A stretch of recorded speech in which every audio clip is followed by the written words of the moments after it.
Pebble quilting is a fun, free motion technique. It involves creating little circles that you go around 2 or 3 times usually.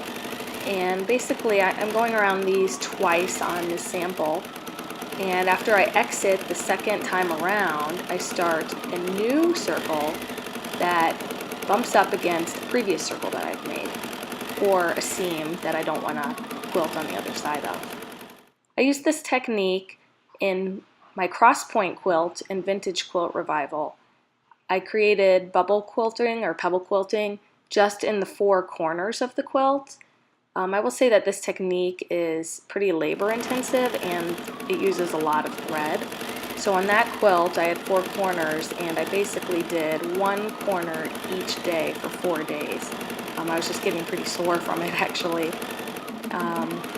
And you can get a little tense. This quilting technique involves a little more thinking. What are your next moves? So don't be afraid to stop and take a break and kind of plan out where you want to make your next pebble.